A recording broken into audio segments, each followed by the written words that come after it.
नमस्कार मित्रों, new Mahindra institute आपका स्वागत करता है। मैं विजय राजपूत सर।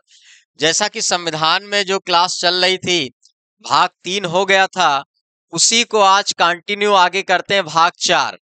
भाग 4 की अगर हम बात करें तो बहुत ही इंपॉर्टेंट चैप्टर आपका साबित हो सकता है आने वाले एग्जाम में, क्योंकि यहाँ से लगभग एग्जाम में क्वेश्चन को देखा गया है। चाहे वो वनडे एग्जामिनेशन की बात करें, समीक्षा अधिकारी की बात करें, या भैया पीसीएस की बात करें, इस टॉपिक से क्वेश्चन लिया गया है। तो कौन सा टॉपिक है आपका आगे? राज्य के नीति निर्देशक तत्व। इसके बारे में आज हम विधिवत पढ़ेंगे और आने वाले एग्जाम में यहां से क्वेश्चन अगर आ जाएगा तो आपका क्वेश्चन हो जाएगा। तो आज क्लास को कंटिन्यू करते हैं हम भाग 4 से।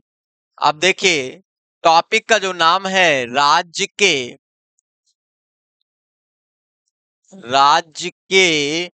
नीति निर्देशक तत्व। क्या भैया? टॉपिक का नाम राज्य के नीति निर्देशक तत्व। अब यहाँ पर हम देखते हैं संविधान में कुछ भाग देखते हैं कि कौन से भाग में है। आपको हमने पहले बता दिया कि ये जो है भाग आपके 4 में है। ठीक है। आर्टिकल की बात करें भैया, अनुच्छेद की बात करें तो आपका 36 से 51 हो जाएगा, क्योंकि 35 तक हम लोग डिस्कशन कर लिए थे। और अगर बात करें ये मीन्स राज्य के नीति निर्देशक तत्व किस देश के संविधान से लिया गया है, तो इट्स वेरी सिंपल भैया। कहां से लिया गया है? आयरलैंड से लिया गया है। ठीक है। कई बार क्वेश्चन यहीं से पूछता है कि कौन सी चीज कहां से लिया गया है, तो वो चीज हमने बता दिया आपको, आयरलैंड से लिया गया है। अब यहाँ थोड़ी चर्चा करते हैं। आर्टिकल पर आने से पहले चर्चा करते हैं कि ये होता क्या है, क्यों बनाया गया। देखिए, राज्य एक शब्द यहाँ पर आपको नजर आ रहा है। राज्य मतलब स्टेट। ठीक है। तो यहाँ ये चैप्टर जोड़ने का कारण यही है, राज्य को सुदृढ़ बनाना। ठीक है। कुछ पावर दी गई है राज्य के परिप्रेक्ष्य में, उसको सुदृढ़ बनाना। जैसे अगर हम कहें भैया, एक आपका उत्तर प्रदेश स्वच्छता में नंबर 1 पर आपको लाना है, तो आप क्या करोगे? अब उत्तर प्रदेश चूंकि बड़ा है तो हम कहां पर चूंकि जाएंगे? गांव में जाएंगे ना भाई। मूलभूत इकाई हमारा क्या है? गांव है। तो गांव पे परिप्रेक्ष्य करेंगे। ठीक है। तो इसलिए ये चैप्टर जोड़ा गया। राज्य को कुछ अधिकार दिए गए हैं यहाँ पर। अब आगे हम देखते हैं। देखिए, हमको उतने पढ़ना, उतने अनुच्छेद याद करना भैया जो कि आपके एग्जाम में आता है या आने की संभावना है। हमको पूरे अनुच्छेद नहीं याद करना है। ठीक है। तो आगे बढ़ते हैं। यहाँ पे जो है देखते हैं, अनुच्छेद 38 की बात करते हैं। 38 से याद करना है भैया। अनुच्छेद 38 क्या कहता है? कल्याणकारी राज्य होगा। मतलब एक कल्याणकारी राज्य के स्थापना का प्रावधान किया गया है। जब आपका राज्य सुख होगा तो आप भी सुखी में रहेंगे। ठीक है। तो 38 क्या कहता है? कल्याणकारी राज्य के बारे में कहता है। ठीक है। उसके बाद में भैया हम आपको बताते हैं कि अनुच्छेद नंबर 39 ए क्या है? बहुत पूछा गया है मेरे लाल, इसको याद कर लेना, कुट कुट के याद करना। 39 ए क्या है? समान न्याय और निशुल्क सहायता का प्रावधान किया गया है। मतलब क्या होता है कि एक समान न्याय की बातें कही गई है, एक समान वेतन की बातें कही गई है। तो ये कौन से अनुच्छेद में है? 39 ए। और एक चीज हम आपको बता दे, 39 ए में किसी को बताना मत। ठीक है। 39 ए जो जोड़ा गया भैया, ये 42वें संविधान संशोधन 1976 में जोड़ा गया है। ये चीजें कोई बताता नहीं है, लेकिन आपका महिंद्रा इंस्टीट्यूट लेकर आया है एक एक पॉइंट क्लियर करने के लिए। ठीक है। अब ये चीजें क्लियर, ये कब जोड़ा गया? 42वें संविधान संशोधन 1976 में। ठीक है। अब हम आगे बढ़ते हैं भैया। अब हम देखते हैं अनुच्छेद 40 क्या है। 40 भैया बहुत इंपॉर्टेंट फैक्ट है भैया, जीवन के साथ भी जीवन के बाद भी कई एग्जाम में ये 40 आया है। देखते हैं क्या है। ग्राम पंचायतों का गठन का प्रावधान किया गया है। मतलब भैया ग्राम पंचायत के गठन के बारे में बात कहा गया है। ठीक है, इसको आप बिल्कुल कूट कूट के याद करना। ठीक है, 40 हो गया। उसके बाद में हम 43 पर नजर डालते हैं। 43 क्या कहता है आर्टिकल, कर्मकारों के लिए न्यूनतम मजदूरी का प्रावधान।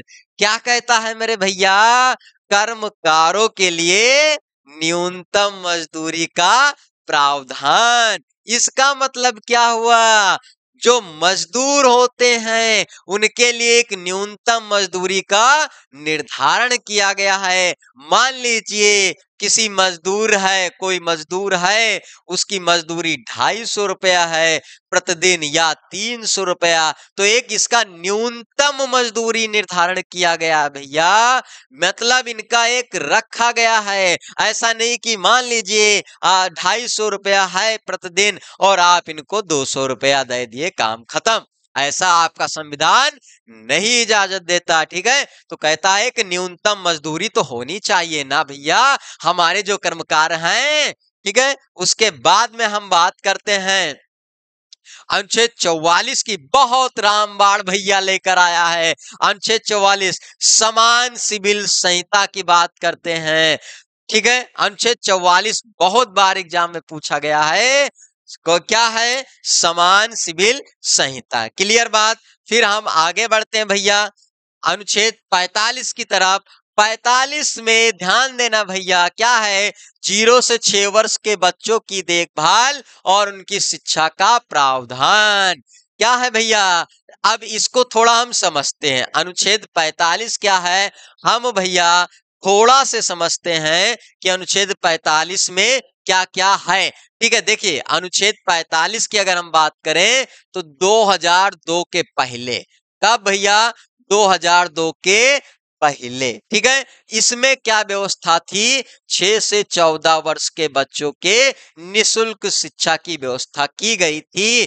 कब की गई थी, 2002 के पहले। लेकिन क्या किया गया भैया, 86वें संविधान संशोधन 2002 में इसको, जो 6 से 14 वर्ष था, इसको अनुच्छेद नंबर 21A में रख दिया गया।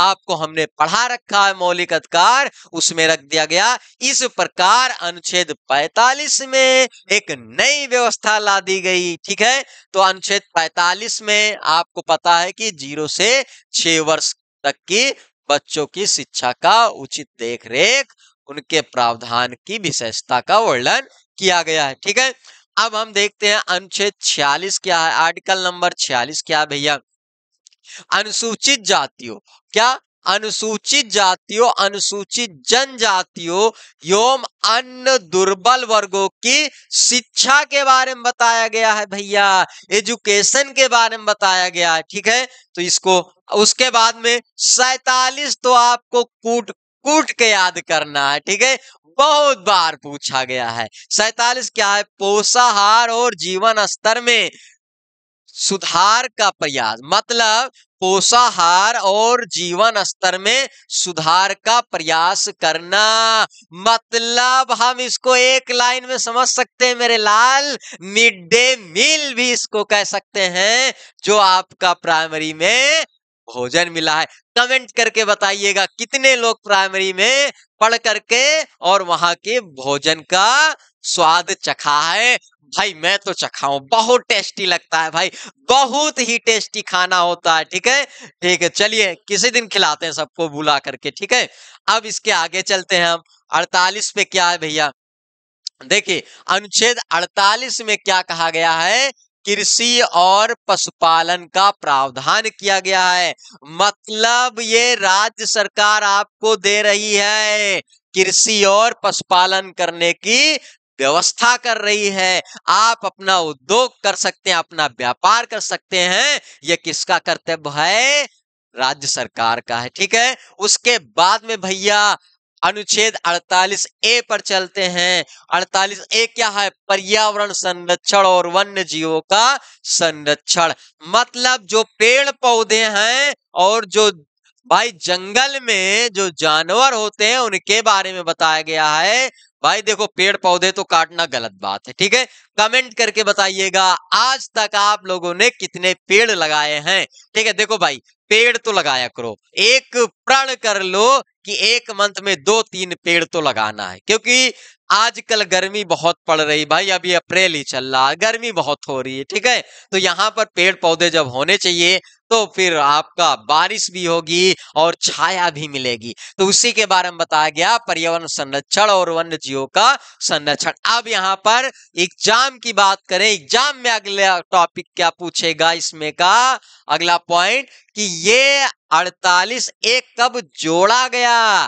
भैया ये अनुच्छेद 42वें संविधान संशोधन 1976 में जोड़ा गया है। कब जोड़ा गया भैया? 42वें संविधान संशोधन 1976 में जोड़ा गया। क्लियर बात। अब हम चलते हैं अनुच्छेद 49 पे चलते हैं। 49 देखते हैं, राष्ट्रीय स्मारकों का संरक्षण। मतलब भैया जो राष्ट्रीय स्मारक हैं, जैसे आपके ताजमहल ले लो, कोई भी घूमने वाला प्लेस ले लो, तो ये राज्य का अधिकार कर्तव्य है कि उनकी देखरेख सुरक्षा करे। हालांकि अब तो क्या हुआ, टेंडर के माध्यम से पास होता है, लेकिन आपके संविधान में राष्ट्रीय स्मारकों का संरक्षण है। ताजमहल घूमना होगा तो बता देना, आपको ले चलेंगे फ्री ऑफ कॉस्ट। ठीक है। उसके बाद में अनुच्छेद 45 की बात करते हैं, कार्यपालिका का न्यायपालिका से पृथक्करण। मतलब भैया कार्यपालिका और न्यायपालिका का कोई संबंध नहीं होगा, जो जिसका काम है वही करेगा। इसीलिए कह रहा है 50 कि कार्यपालिका का न्यायपालिका से पृथक्करण। ठीक है। अब हम अनुच्छेद नंबर 51 देखते हैं। कई बार ये समीक्षाधिकारी में और पीसीएस में भी ये आ चुका है अनुच्छेद। क्या कहता है अनुच्छेद 51? अंतरराष्ट्रीय शांति सुरक्षा में अभिवृद्धि भी किसका कर्तव्य होगा? राज्य का। मतलब आपके देश में सुरक्षा कैसी है, व्यवस्था कैसी है, कोई बाहरी देश तो नहीं आ रहा अटैक करने। तो ये सारी चीजें बताई गई है अनुच्छेद 51 में। ठीक है। तो हमने बता दिया भैया 36 से 51 तक आपका क्या है, भाग 4 है, नीति निषेध तत्व है। ठीक है। यहां से क्वेश्चन एग्जाम में आता है। अगला टॉपिक लेकर आएंगे बहुत ही जल्द। तब तक के लिए जय हिंद।